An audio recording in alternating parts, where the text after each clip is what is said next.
When you're the first, or the only, or the one who arrives later than expected, the signs aren't always obvious.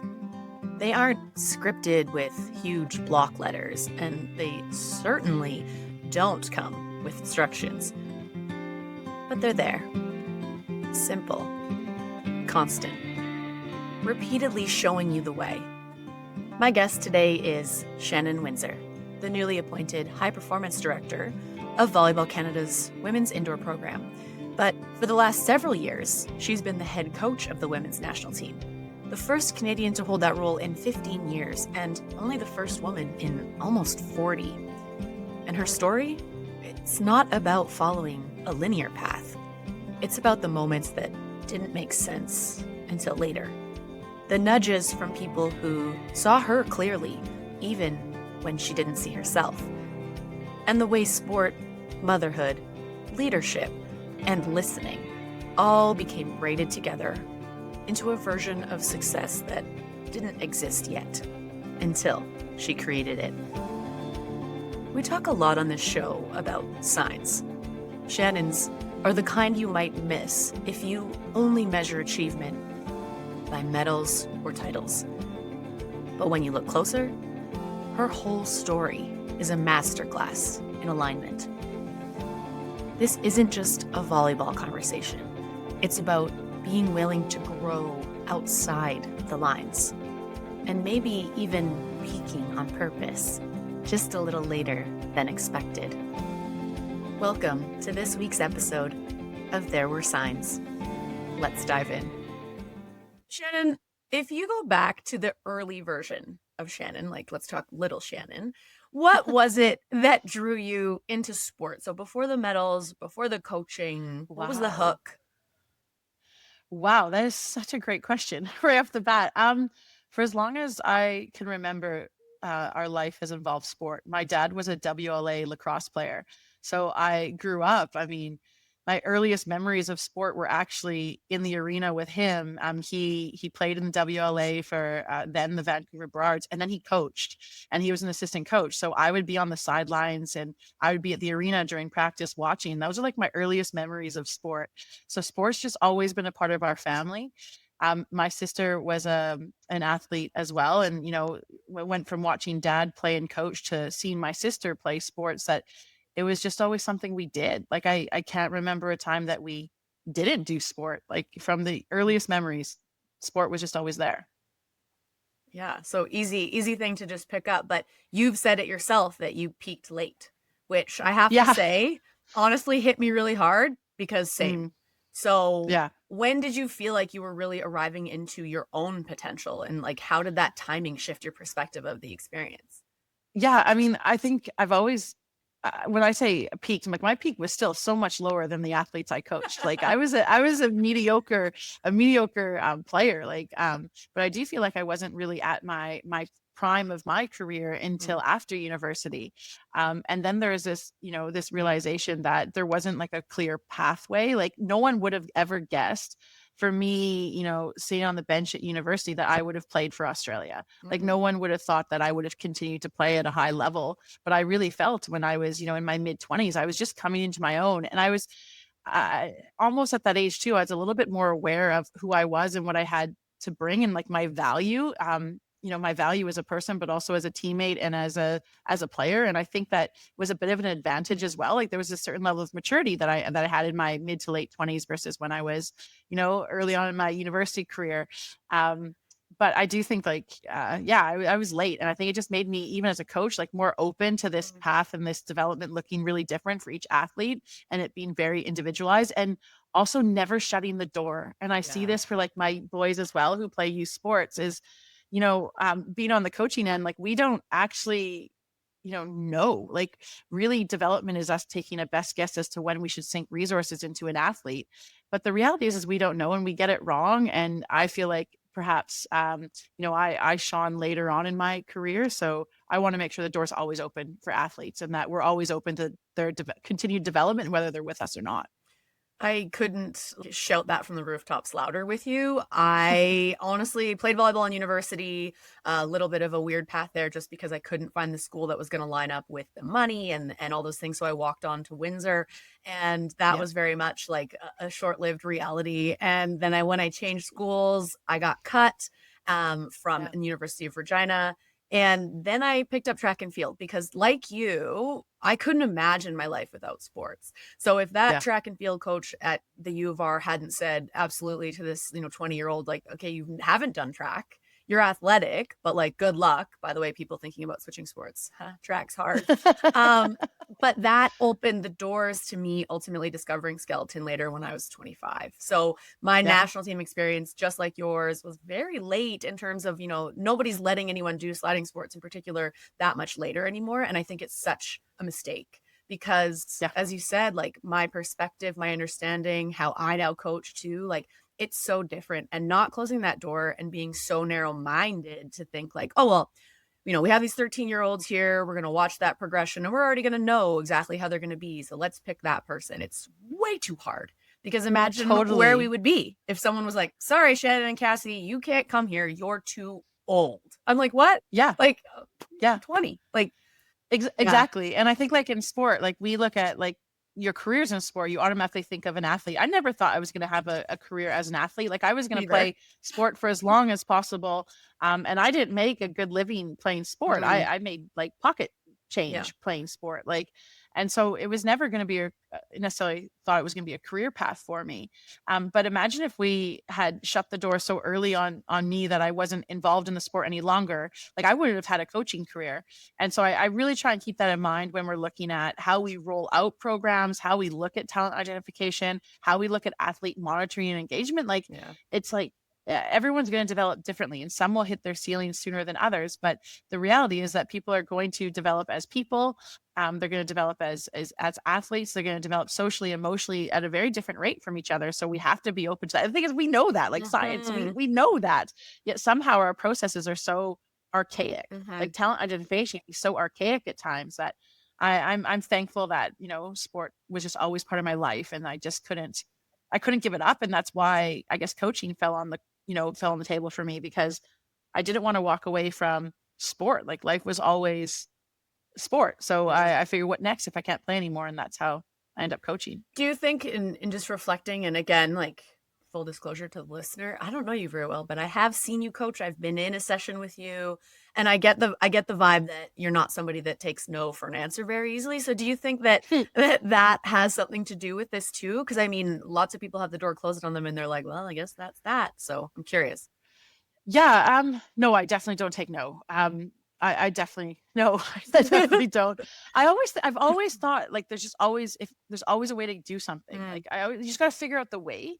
And it was interesting because I was on a different podcast with in Poland, and they were asking me about like how is it that you thought you could coach? Because I'm obviously the only one of the only women. Like how is it you thought you could coach? Did your parents always just tell you could do these things? I said no. My parents just didn't tell me I couldn't. Exactly. Like it was never like I couldn't do something. They didn't pump me full of like, hey, you can do anything you want to do. It was never like that in my house. I was just never told no. It was like, well, if you like, no, you can't do something. So if you want to do something, it's like, well, figure it out. And then it's just a matter of figuring it out. And so yes, some of our careers, like I don't know much about your career either. It's like some of our careers are a bit to chance, but I never stopped. Like I knew that that's what I wanted to do. I pursued it. I figured out what that looked like at that stage and realized that the next stage might look really different. But right now, this is what it looks like for right now. In sports, that's how I look at that. I think challenges a lot, especially in sport, can look like closed doors. But when you take a step back and go, wait a second, like, is the door closed or is this just a really high hurdle that I could easily turn away from? Totally. Things are figure outable. And I wonder, I'll ask this from a coaching perspective. It's difficult when you're on the athlete end and you as a coach have had that opportunity to make decisions on behalf of athletes. How does your perspective, of what we just discussed play into that for you? Wow, that's really difficult. It's funny for sport. I think we sign up to be told no. Like that's what sport is. Like majority of our careers, we're told we're not good enough, whether that's as a player or as a coach. Like more often than not, you're going to look back, you're going to be told you're not good enough yet, or you're not good enough at something more often than you told you're kicking goals and you're great at these things. Yeah. So I think that, when you're delivering the news that an athlete's not been selected, that is still the hardest thing to do, because the emotion that goes behind that and everything the athletes put into that. But you do have to make some really difficult calls. So I think you're always leading with empathy. Number one, like you're putting the person first, how you deliver it. But I'm known to be pretty direct when, in how I communicate. So I think I always want to make sure I'm leading with empathy, but I don't blur the message with too much more information. And then what I really trying to get across to athletes, and it's always a big variance of whether or not they believe it or not. For me, it's a yes for now and a no, not yet. Like, that's all it is. If you're making a team or a roster selection, or you're making a squad, it's a yes for now. We'll give you the opportunity to have it and to keep it. But to keep it, it's your job to keep it. You've got to keep improving, keep getting better. And if you don't get selected, it's a no, not yet. So what are you going to do with that information? What are you going to do next to come back? And the door's never shut. And I really try and get that across. Is, hey, we've had to make a difficult decision. This is the decision. It's a no, not yet, or it's a yes for now. And what are you going to do with that information? We really try and get that message across at every level of the program in Volleyball Canada. Yeah. And I think it's just, that's something that I struggle with this, because when you're an athlete for so long, you see the world a certain way and you think that everyone else also sees it that way. But if people are listening to this right now, that mentality of understanding that perspective, if someone says no to you, if someone says yes, but also it's not a guarantee, is that always getting better. And you don't have to be an athlete on a national team to then think oh, this is something I could apply to my life. And when you said this too, when you're collecting people, those are the type of people that you want around you, are people that are willing to do that type of thing, to challenge you and to also say great job, but also how are you going to take it to another step? So absolutely. My favorite athlete to coach was actually the athletes. When I first came to Canada, I was actually the next gen coach. I was the senior B coach. So I was predominantly coaching athletes who hadn't yet made the step to the senior national team, and the athletes who maybe sat on the bench and didn't get a lot of playing time with the senior A team. So the core group of athletes I coached were athletes who had a point to prove. And that was awesome. You had nothing in common with them. You're couldn't understand. Yeah, no, totally nothing. But they were my favorite. They were the athletes. They just had a point to prove. They're hey, I'm going to show you how good I can be. I'm going to show you what I have in the tank. And that was awesome. And so it's how do you keep that mentality? How do you keep that drive when you've been told yes for now? Yeah. And I think that's important. The top players always have that drive for that to find the 1% to get a little bit better, a little bit better, a little bit better. They're never comfortable. And coaching is no different. And I actually say that drive, that desire to always be better, never feeling like you're quite good enough, is what makes great athletes and great coaches. But for me as a coach, I also felt eventually it was going to be something that would probably drive me away from coaching. Sometimes you just get tired of feeling like that. Yeah. And it wasn't always on your radar to coach, right? That wasn't something that you're I can't wait to be on the other side of this and yelling at everyone. No. I was playing, and I had just had my first child. In Australia, we have a national league, which is a senior national league level. It's similar to university, but you don't have to be a university student, and you travel around and you play around the country. And I just had my second child, and I decided I wasn't going to play anymore.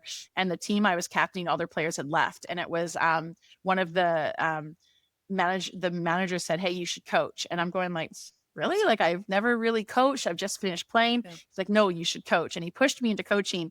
And that was the first team I coached full time. And it was, I learned a lot, and I realized, wow, I can have the same passion and desire and tick so many boxes I loved about sport, but from the coaching side. And that was my hook. I was I can have the same feeling that I had as a player, but on the bench. And then once I was hooked into coaching, I realized I had no idea about coaching. I had absolutely no idea. I was coaching everyone exactly how I wanted to be coached. So I'm going to coach you and assume you have the same without me knowing any better. Yeah. I coach you like we have the same values, beliefs, experiences. We want the same things. We have the same motivations. We show up the same way. And that's how I coached you. And I was lucky we had early success and I had a great group of athletes. Still to this day, I look back, my most favorite team to have ever coached. Yeah. And I had to learn about coaching. I had to learn about greater self-awareness, about how to communicate with different people, how to get my messages across. Like I had to learn about coaching. And I did that unfortunately, Yeah. unfortunately, in a high profile kind of world stage environment. So Do you think that because of all of those, you figured it out as you went, but ultimately there was some resistance to taking that position? Do you think that it was just the fact that you were comfortable because you knew the players, or like what elements of it helped you blow through that and go, okay, like I'll take the first chair for sure.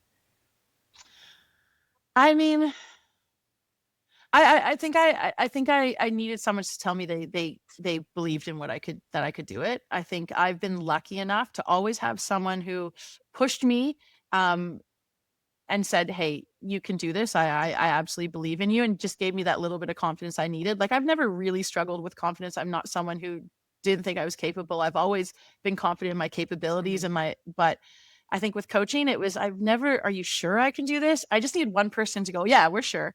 And then I was fine. And I had that. I had that early on in my career. And then when I made the step to the Australian national team coach, I had that again. And then I made the step to Canada and then the Canadian national team. And it's like who you surround yourself with to really just help with that self-belief. That was just crucial for me. I think it's really important to have people who are going to Yeah. back you in rooms that you're not even in. And even when you're doubting yourself a little bit, having someone just really back you. That's really important. Yeah, there's this term that comes up in some psychology, and I've like adopted it. It's referred to as the little liar. So the little liar in Okay. your head that's just like telling you these things that aren't true, but you still hear that voice, even when you're a very confident person, you're like passionate about something. And so having those people around you to remind you that like that's not an actual truth statement. Like we can support you here. Do you feel as though that little liar in your head is like now quieter than ever, or do you still find that, because you have that group of people around you, you're able to just double check?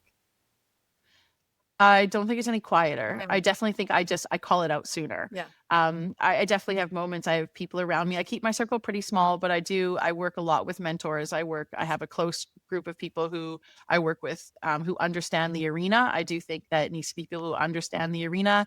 And I'll lean on them a little bit more, but I'm quicker to call it out. Yeah. I had one of my good friends who was my assistant coach my first year with Canada. She's now the head coach of Switzerland, and she's a very successful professional coach in Europe. And she'll say to me, she's like, "Okay, Shannon, is this your insecurities talking, or is Mhm. this actually happening?" Because I'll be like, "Oh, well, this is what I'm concerned about." She's like, "Okay, is this your insecurities, or is this really what's happening?" I'm like, "Okay, you're right." Yeah. And she calls it out really quickly, but that then gives me a bit of perspective as well. Like now I'm quicker to go, "Okay, this is my ego, or this is my insecurities, or this is my bias," and I think I'm quicker, but no, the voice is still there. I doubt myself just as much as I used to. I just doubt myself about different things. I think my insecurities, what they were 10 years ago when I first became a professional coach to now, they're different, but they're still there. And I think it's more just understanding that we're still human beings. And I think we seem to forget coaches are humans, but Yeah. we are human Yeah. beings, and we have human, very um, normal reactions to things. We have normal emotions. I think good coaches just are a little bit more self-aware of which emotion is showing up and whether that emotion has a place in that moment or not. That's all. Yeah. Do you think that, now being where you are, and we'll get to a little bit of the transition from the coaching position, you're still coaching, but just a little bit of a different title. Do you think that there's some Slightly different. value in not having had your dream job mapped out the way that maybe people would like it to be? Oh wow. I don't know. I realize I look back now and go, I never really sat down and planned out my life. Like I was very much a more in the moment. Like I know what I'm doing for the next couple of years. Even now, if you ask me what I'm going to be doing in 5 years, I wouldn't be able to tell you. I know what I'm doing right now, and I know what I might be doing in a year. But beyond that, like I don't have it all mapped up and mapped out, and I'm grateful for that. I had a full-time position, and I was working in community development. I had a post-grad in community development. Like this is what I was going to do. And then, coaching was my passion Mm. and coaching was my hobby. And then I started taking a step further and opportunity opened up. And I think being open to those opportunities, and not being so set on a path, um, has helped with me, take advantage of those opportunities. But yeah, I think I've always said with coaching too, you can't be, um, coaching can't be convenient. Like I can't go, okay, I want to be a coach, but it has to be in this place at this time with this amount of money and this level. Like I'm gonna, and I think, being open to, I wasn't sure what my path would look like. I wasn't sure if it was going to be coaching, if it was going to be coaching, what level is going to be full time or not. I didn't really know. It just allowed me to stay open to things, and I think that was really important. Along that path, has there ever been a decision that you've gotten to make that didn't make sense to anyone else, but you knew it was right? I mean, if you ask my husband, he'd say coming to Canada. All right. All right. Still there. I think, geez.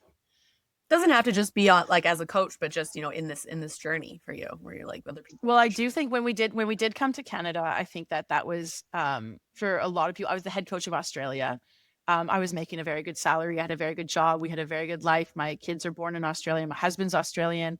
And I was offered to come and take a B team job. Mhm. So the head coach, a third assistant coach with Canada, take a pretty massive pay cut. And I had to be there in 2 months, and I had 3 kids. And I was like, yeah, I'm going.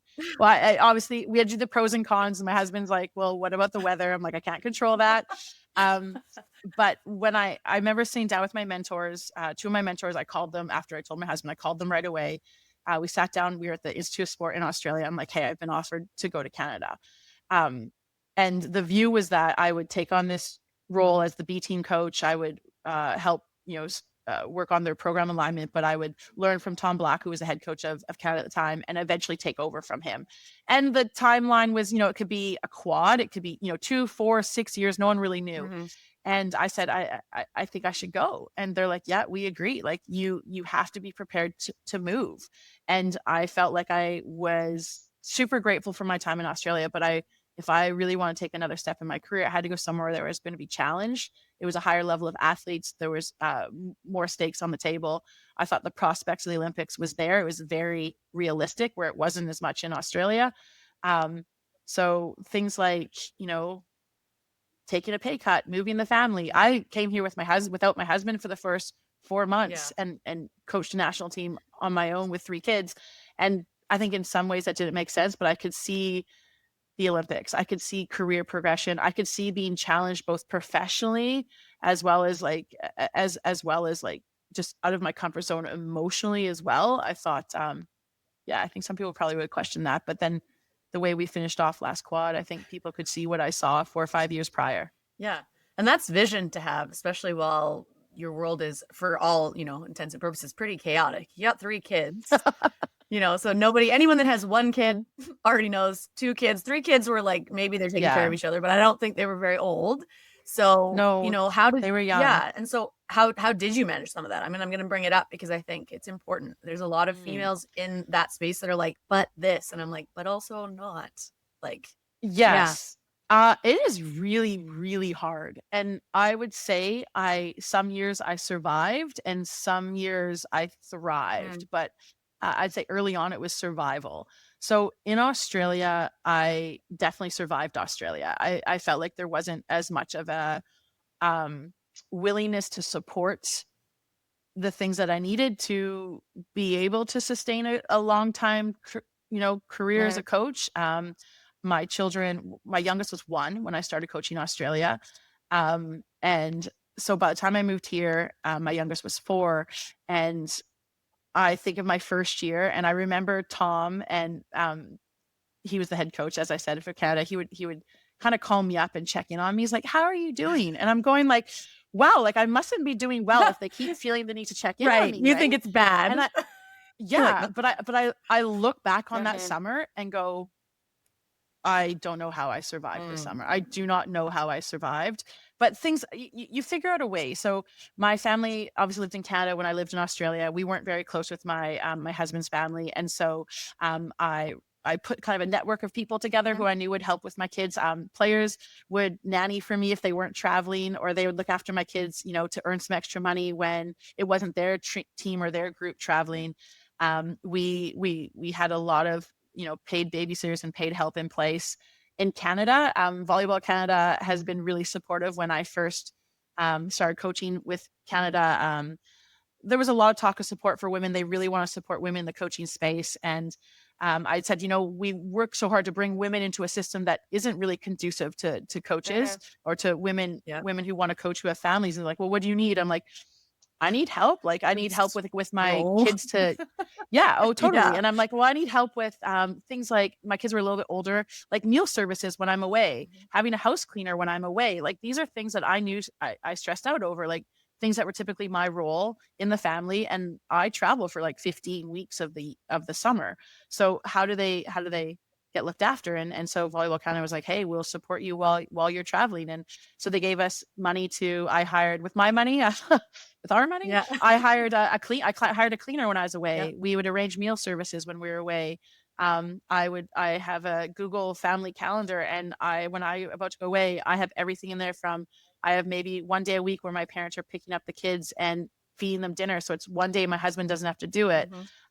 Or I have like all the drop off and pickups arranged. It's very, very hard. And it's very difficult to do if your husband or your partner is not as supportive as mine has been, but it's not easy. And I think we're so used to coaching just looking like a certain way. There were some things that had to look differently. And I'd say they weren't always met with total support either. And not just from the administration, but also from the athlete side. You have a coach who all of a sudden now they have a kid on the sidelines for this practice in the middle of summer. Are you seeing that as like, yay, go women? Or are you seeing that as, wow, this is unprofessional? Right. And I think sometimes we have to check our biases. Yeah. I think as athletes as well, we sometimes check it.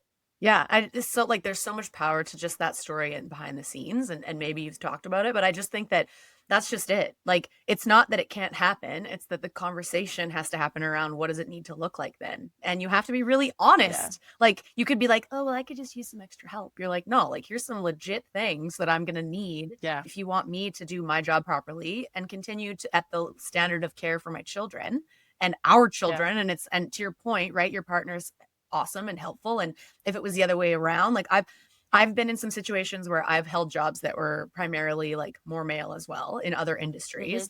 And the reflection of having children myself and being in that role, then being like, "Oh, well, how are you here?"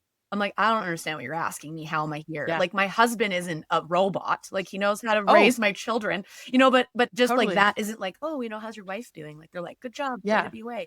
And that's still happening. Like, this is like last year that conversation happened, right? So this isn't as if we're like, "Oh, you're just thinking of back then." I'm like, "Nope, I'm thinking about right now." It fires me up. Yeah. The amount of times, like early on, I'd say early on in my career too, like I didn't know how to ask for things because you so desperately want to be seen as the same. I wanted to be seen as the same early on in my career. I wanted to be held at the same level of all my male counterparts. So I didn't want to ask for things. I didn't want to show myself as different, have different needs. I didn't want to be easy. I didn't want to be hard to have around. And so I didn't speak up. And so my family sacrificed a lot early on. I didn't. I would feed my children on the sidelines. I would have my kids. I would be in the bathroom feeding a kid because I had nowhere to feed a kid while I'm waiting before a game. Like, there was so many things that I think I didn't ask for because I didn't want to be different, and I do regret it. But I think then 3-4 years later, I came to Canada, and Tom, the first thing he said to me when I got off the plane, I arrived on like a Thursday with 3 kids. They were 4, I think 5 and 7.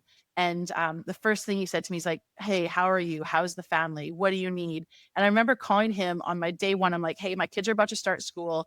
It's the first day we're supposed to be practicing. My kids are in a new country, in a new school.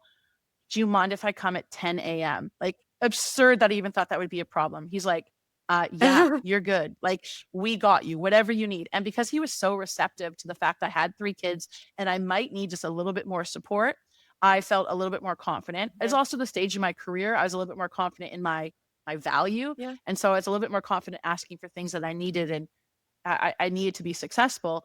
But I really wished early on in my career, someone would have the conversation for me. Someone would say, "Hey, you want to hire a woman right now in this space who has a family. She needs somewhere to feed. It needs to be okay if her child's at practice." Like, there's just little pieces that we could put in place to make it easier for women that we still, for some reason, are not talking about enough, because no one was having the conversation for me, and it was really difficult. And I to your point about, like, we're not talking about the olden days. Sorry, now I'm getting fired up. But carry on. things would go online. Like, there would be like where they, highlight your achievements as a coach for in my it's like something you've done as a coach. And the amount of comments that would be from friends and family, as well as, just general public, like, oh, your husband must be awesome, or, oh, what about, like my husband is fantastic. He's amazing. He's supportive. But when we shout about the accolades of a male coach, no one's talking about his wife. So why, when we're talking about my accolades, we have to talk about my husband and his support? Yes, he's supportive. He's a great father. Yeah. He looks after, he's very capable, very capable. Yeah, as they are. But, as partners, yes, guys, they are. It's just, I always try and look at a different lens. And my husband's always like, you always get so fired up about this. I'm like, okay, but let's think about this. Like, if this was a male coach, would the conversation in the comments be the same? And the answer is it's not. And so then it's not okay. Yeah. That's all. Yeah. And amen to that. And this isn't about like shitting on male coaches who aren't talking about their wives. It's just that the media doesn't ask those questions. People don't say those things. And as a member of the media, I'm very aware of that. And I'm always like, how come are we really going to ask that? Like, I very different but similar, like, changed my hair one time when I was an athlete publicly. And that was one of the questions. They were like, oh, like, what's with the haircut? And I was like, are we talking about this? And I said that. I said that to the interviewer. I was like, oh, would you ask this of one of my male teammates? And they're like, what? I was like, nah, you wouldn't. Can we, next question? Like, and those types of things where they're like, well, it's just what we talk about. I'm like, no, it isn't anymore. And let's talk about what we're here to talk about, which is like my ability and as a person, period. And I know that that's something that matters, because as you were, that named that head coach position, and there hadn't been a female for like decades in that role, that is the role that, whether you wanted it or not, you were going to represent differently. And I think it's incredible that you did. You could have just not asked for things. And maybe, if Tom hadn't asked you if you needed something, you might not have, but that wasn't the case. And now you're able to step into the high performance director position and say, like, here's what's up. So let's go. I'm still learning to do that too. But, and Volleyball Canada has been so supportive. And I think it's because I remember early on in Australia, I'd gone to a women coaching networking event, and I remember them saying, like, you have to start asking, because I was sort of struggling with the work-life balance. I was not thriving. And they're like, you need to ask. And I'm like, okay. So I got the courage to ask for some support that I thought I needed, and it was declined. And I remember going to one of my mentors, Sue Jenkins, and she said to me, she's like, hey, you just haven't found your people yet. That's not a reason to stop asking. So you asked someone, they said no, that's not your person. Keep asking until you find your person. And once you find your person, this is going to get easier for you. And that was just such great advice. Like, just because you're told no once, it doesn't mean it's a no. It's a mean that's not your person who's gonna go to battle for you. And I think for all women who are trying to work within the, any space, I think find your person in that organization, and find your person who's going to go to battle with you, and who's going to hear you. And I think, coaching's, in a way, it's progressing. In some ways it's still archaic. It's still, like I said, it looks a certain way. There's a certain prototype, and I want to absolutely work towards changing that paradigm, and hearing about, and not just for women, but for men as well, who have families and have partners. The divorce rate for coaches alone would be sky high across any sport. It's like, because we are not supporting the individual. Like, and we talk about this with athletes, where I think we're doing a better job. Do we have it right? No, but we're doing a better job of putting the person before the sport. And I think we need to do the same for coaches as well. Yeah. I mean, we could put a finer point on that, but it's so important to continue talking about that, like in the spaces that we're in, regardless of whether it's in sport or your career, or just the regular day-to-day conversations of expectations. Things have been set up in a career way that they're just this way, right? And it's shifting, and there's these like 4-day work weeks and all these things, and like, beautiful. But I constantly fight against the work-life balance comment. I'm like, that doesn't exist. You as an individual know what's important to you, and that's what you have to go battle for. And if you can't find the space in whatever you're doing as a career to get that, then move on. Like, I know it seems, and you and I could talk about this, because we're like, whatever, you don't need insecurity. Like, security is not real. We'll go create what we want. But Yeah. people end up in these jobs with pensions and the expectations of like, okay, I have the line, I can just follow it. Mhm. Helping people go away from that line a little bit more here and there is definitely one of my passions, where Yeah. I'm like, it's okay to come off of it and get what you want. And I think Mhm. that I'm curious. So with that in mind, now that the position you have taken, um, how are you bringing that to the table in terms of the shift for Volleyball Canada, for yourselves, for the people that you're mentoring now? I think it's really early days, but I do think like the conversational work-life balance is always there. I'm definitely more aware of it than most. So I think the way we talk in our office and the way we talk with the coaches I still work with is there's no such thing as work-life balance Mhm. at all. It's about knowing which periods of time, and for us like May to August, our work is very heavy. Our life is very small. Mhm. But when there is a chance for life overtakes a little bit of work and that balance shifts completely, we have to make sure that we're taking advantage of that. So really being aware of how our work goes throughout the year and working with the coaches to go, okay, now's a time when life should be really a little bit heavy on the life side and less on the work side, and making sure that that's happening, but also helping them keep perspective. Like how do we within our team, we talk a lot about, well, our energy bucket, Mm. and how do we make sure that that's full. And so we'll have conversations of, and we'll write a list of our energy menu, and we get this from a mental performance coach of what are the things that give us energy. So we can't produce more time. Like we have a certain amount of time within the day, and sometimes we have really very busy work periods, particularly in the summertime. Well, how are we finding energy, and what gives us energy during that? And Matt, who is my assistant coach, the senior team, who's now our next gen head coach, we wrote a list of what gives us energy. And it's funny, his is like he likes to be alone, where I like to be with people. Mhm. I'm like, but you're my Get over how are we here. gonna do this?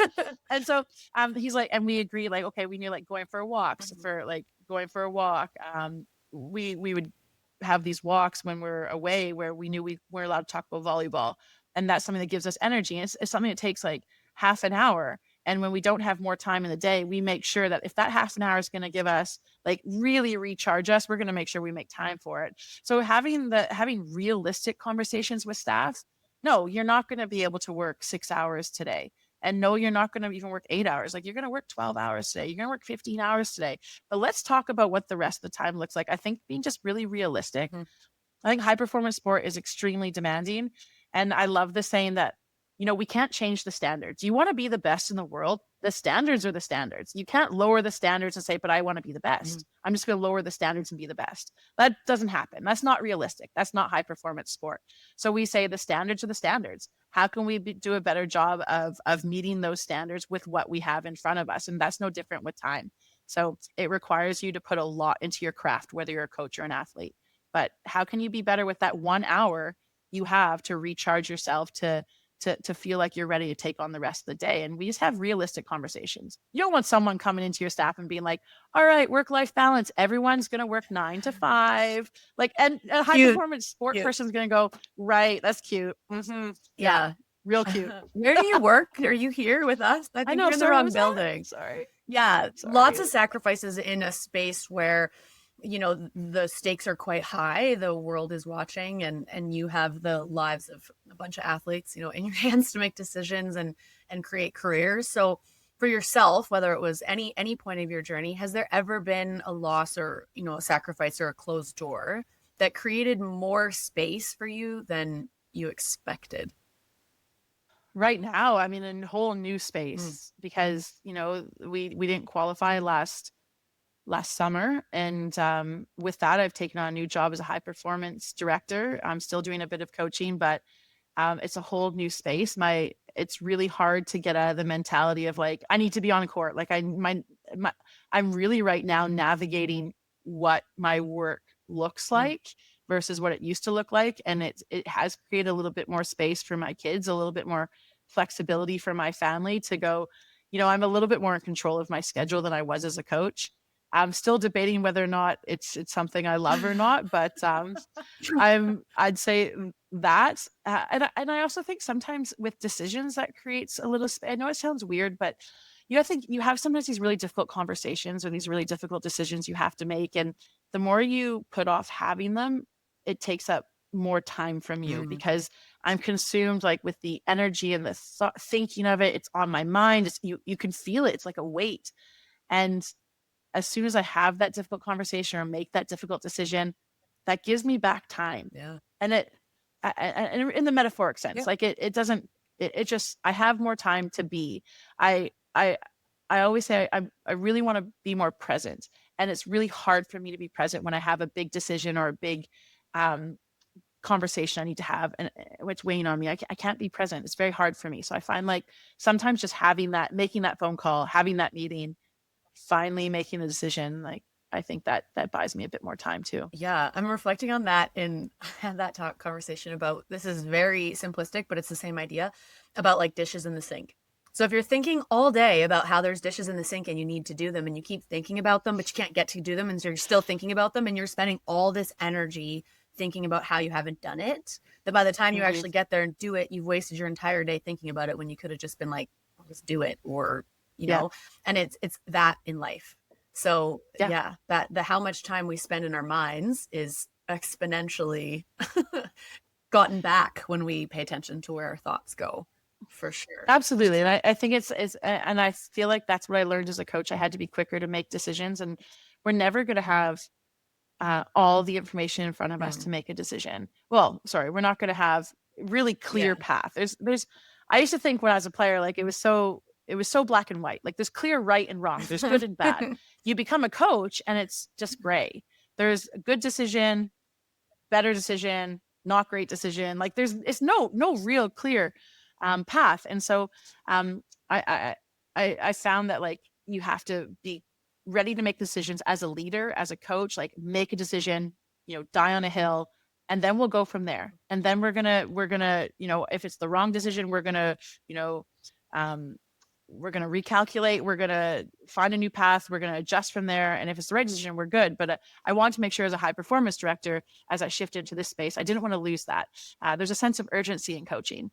And I think that I do think good leaders really establish the sense of urgency within their teams, within their programs, within their staff, that, hey, this is critical now. Like, get this done and we can do that. And I feel like those lessons I don't want to lose in this space. And I'm really trying to stay on top of that. Yeah. So many identities. Right now you're in another title, but you coach, mom on the 3, leader at the highest level now. So how do you integrate all those identities, Shannon? Yeah, that's super challenging, because I feel like I'm fighting right now. I've always identified as like being a coach. And so now it's like, well, then what am I? And it's funny, I have kids and I've never identified myself. I've never thought I was a mom. Like I'm definitely their mom. Yeah. Like I think but I've never gone like, hey, I know they're mine. I know they but I've never identified as a mom. It's never been like, that's who I am. I've always been Shannon the coach. And so now I'm in a new space where I'm not the coach. I'm the high performance director. So I'm trying to almost reframe it that, I'm still Shannon, I'm still leading a program, and I still have these qualities that I bring to the table and these values that are important to me. None of that have changed. So I still think this is a space that I'm new to, and I'm kind of working on. I don't think I have a really clear answer of how I figure it all out. I do know, like, when I was coaching full time and had my kids, like, I tried to be a mom when I was there and a coach when I was there, but I wasn't great. I was always probably on the clock as a coach. Yeah. And having my kids now, they're a little bit older, they're 10, 12 and 14, but the core, the 10 of the last 14 years for my 12 and 14-year-old, I've been a coach. And so they've been so bought into the journey, and that's like, do they call you coach? No, they call you mom. Coach. Okay, I kid you not. I'm like, do I have on my wall? I have a Christmas card at home from this Christmas that says, "Merry Christmas, Coach." You're like, this is okay from my child. children. Yeah. Well, I also coach them, so Fair. they also, Fair. but they think of me as a coach. And so, and obviously their mom too, but they joke around. They'll call me coach. They'll call me mom. So I'm still navigating all that. And I think that's the human side of it all. Like, we don't have it all figured out because we're coaches, and we tell athletes that their identity can't be wrapped up in their sport, and coaches are doing it too. And our identity is fully wrapped up in our sport. Yeah. Yeah, It just it's that is. title, right? And I think like that's so I love that because that's of course that happened. Of course it did. And while you're having the children and being a mom, but also like technically mothering a bunch of other adults, athletes, right? Like that's happening all at the same time. You're caring for them, you're Yeah. thinking about them all the time, and you have all these children who some are, Yeah. yours and some are yours now. And this experience. So now, do you think that now that you're stepping a little bit away somewhat from the court, potentially, maybe not, maybe you're still going to be out there, just the HPD on the sidelines constantly. We'll see what happens. But do you think that, you'll be able to maybe step more into that mom role for yourself? Like maybe this is the gift that can help you transform another level of this identity? Um, I don't necessarily the mom side of it. I think that's I'm not a natural nurturing human being, but I do think like redefining who I am or how I see Yeah. myself. Yeah. I think that's the gift this will give Yeah. me is I think that you do have an expiration date as a coach. Like you just do. Like you're very few people have long lasting, they retire as coaches from the start of a coach to retiring as a coach. I think that this is going to be an opportunity for me to redefine like who I am and I think it's also is giving me this really cool opportunity to really look at like what's really important to me and not talking about people or things. It's more what are my core values and how do they show up? I could see how they showed up as a coach, but how are they going to show up in this space? And I think I've spent a lot of time in the last few months really thinking about what's important to me and who I want to surround myself with. Like I'm not young. I'm not very young. And so it's She's like, not that old, gosh, people. She's gonna I'm she's not gonna that old say it. She's either. not. But I mean, it's like I don't want to waste time. Yeah. Like I think I am very my core values are very important to me and I am gaining clarity on how they show up on my daily, but also how I want to see that in other people and who I want to surround myself with, I think is something that this whole transition has really just made me look at a little bit more than when I was just in the one role. I don't think sport will, you know, change for me. It's still a cornerstone of my being. Yeah. I think it's just freed up more time for me to, spend with my kids and coach my kids. But I'm still kind of figuring all that out. And I don't think I've been forced to figure that out before. So Okay. What's something that you want to protect desperately as you evolve in this next version then?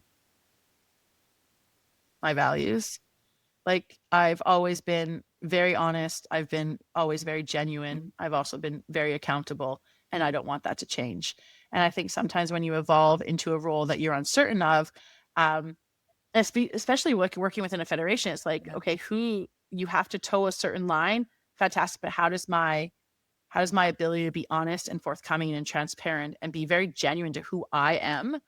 I have never ever given up on that as a coach, and I don't want to do it in this role either, and I won't. And um, I've just been lucky that all most of my career for the last 10 years has always been something I've been very passionate about. I've cared about what I'm doing. I felt strongly about the path I was taking. I've always said I'll make hard decisions. I will have the difficult conversations as long as it's in line with what I truly believe is the right call and the right decision. And I've done that.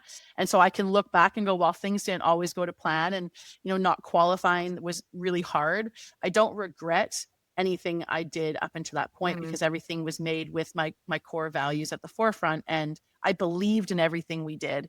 And I want to make sure that I find that same level of passion as an HPD, but also uh, I really have to believe in what I'm doing. And when I don't believe in it, I don't stay long. Yeah. Do you think that along this journey, and now that it's shifting, but as it has this whole time, we've reflected on many years of your life, have you seen, even looking back, have you seen any of those signs for yourself? Do you look at them and go, oh, that was one, and that was one? Oh gosh. Yes. Yeah. Like I look back on decisions. There's not one year that I remember when I first took over the women's national team. My very first year, gosh, I look back and I go, wow, that was a tough year. It was when I took over during Mm. COVID. And so we couldn't even get the athletes back into Canada. We had to meet in Italy. We did like a 7.5 week block in Italy. We had to bubble. It was a challenging time. Um, but I look back into my first year coaching, I feel like I wasn't consistent. And I feel like one thing I've always been proud of is I can have expectations and standards and I can be direct as long as I'm consistent. Like if you can't have that inconsistency. And I felt like in my first year that I had strayed. Like um I it wasn't about being liked at all. Like it wasn't that. I felt like I didn't have the confidence to stand by some of the hard decisions that I had to make in that first year. And I got back from that year. I mean, there were so many moving parts, new staff, new athletes, new role, taking over from a coach who we didn't think was going to leave. There was a lot to unpack. But when I look back on the year, I'm like, I lacked consistency. I didn't stand by some of the things that I truly believe in, how we should act, how we should work together, what is okay and what's in line with high performance standards and what's not. Mhm. And I allowed some things to go. And so I then started year two. I'm like, I'm not going to do that anymore, no matter how hard it is, no matter how much we don't like what I have to say or how I'm going to say it, I'm going to say it. Mm. And I feel like I've been pretty consistent in the last couple of years, and I definitely think that we're as the coaches we don't make a lot of friends. You don't become a head coach to be liked or to make friends, but the inconsistency that I didn't like in year one, I definitely picked up. And you can look back on all your career, like I am who I am because I've made mistakes along the way. Like I've made some decisions and I've gone about some things and I've delivered messages in a way that I'm like, ooh, not good. Like that's not in line with who you are. And so then I just rethink it and I change it. I just don't think it's realistic to think we're going to be totally in line with our values, but I'm far more in line with them now than I was. But it's a matter of that developing that self-awareness, right? Hmm. Do you think that you're, The self-awareness. yeah, do you think everything can just check in? Do you feel like you're still sketching the path, or is it finally taking shape? Oh, definitely sketching the path. Mm. I don't think I'll ever. I remember sitting down with Roger. He's our mental performance coach. I sat down with him like 2 years ago. I'm like, so I'm never satisfied. Like, how can I be more satisfied? Like, I'm never happy. Like, I'm never happy with where things are at. Like, Mm. as a coach in life, everything can always be better. Like, I'm not someone who goes, "Wow, that was a great drive to work." I'm like, "Nah, I could have taken a better route." Like, or the traffic. Like, I'm never satisfied. And so I think I'm always sketching because I always think we can be a little bit better in everything. When I was having children, I gave birth to the first one. I'm like, I can labor better. Like I can. I have like 3 kids now. Maybe that's why. It's Probably. because I was You're like, like, I can do that a little bit yeah, I think I better. could do better at that. Uh, Let's try again. yeah. Let's try again. Your husband So didn't mind. I'm always no. Yeah. Let's try again. So I'm always sketching. Yeah. Like I'm always sketching. I don't it's pretty cool though. I'm 45 now, so it's pretty cool to be sitting here going, I don't have myself totally figured out. I know myself Yeah. way better now than I did at 30. I know myself way better now than I did as a teenager. Um, but I don't have it all figured out. And so I'd be lying if I said I know. I'm no, it's I have a rough plan of who I am and how I want to operate. And as I grow as a human, that may change. And yeah, cut yourself a little bit of grace. Yeah. Well, cheers to not having it figured out, because that Yeah, is no. my MO as well. And I think that for someone that hasn't had it figured out for as long as you haven't had it figured out, it looks pretty good. So Yeah. kudos to that. And thank you. Thank you for this. There's so much more to this conversation, but I think that we'll leave the listeners with that. And they'll call you back and want to know all the things that I didn't get to ask. But I really appreciate it. And yeah, I hope that, this, my biggest takeaway as always for people is hopefully that this unlocked something for you and for the listener as it did for me. So I love chatting with people that I haven't met as well as I would like to, but hopefully this isn't the last time we chat. And yeah, I look forward to seeing what happens next for you. Awesome. Thanks for having me. It was fun. Awesome. Thank you so much, Shannon. Shannon Winzer didn't just step into a system. She challenged it. She didn't follow a script. She rewrote it. And she didn't just lead from the front. She led from her gut. From a late blooming athlete to a mother, coach, and now a national leader shaping the future of volleyball in Canada. Her story isn't just about wins. It's about wisdom. The kind that's earned in the quiet. And if you're listening to this, wondering if your moment has passed, or if your sign already came and you missed that, let Shannon remind you. Sometimes the life you're meant to live is still being outlined, still sketching itself in. But it's there, and if you listen closely, you'll hear it calling your name. If something in this conversation hit home, here's your sign to pass it on. Share it with a friend, your team, your coach, or that one person who's been standing at a crossroads. Leave a review, hit follow, and subscribe wherever you're listening from.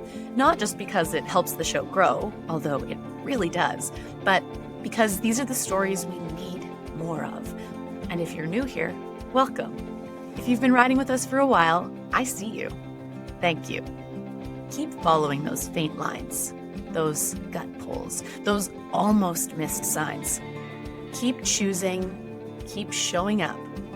I'll be back soon with more voices, more pivots, more outlines coming into view. Until then, stay close to what's calling you. And remember, you're here for a reason.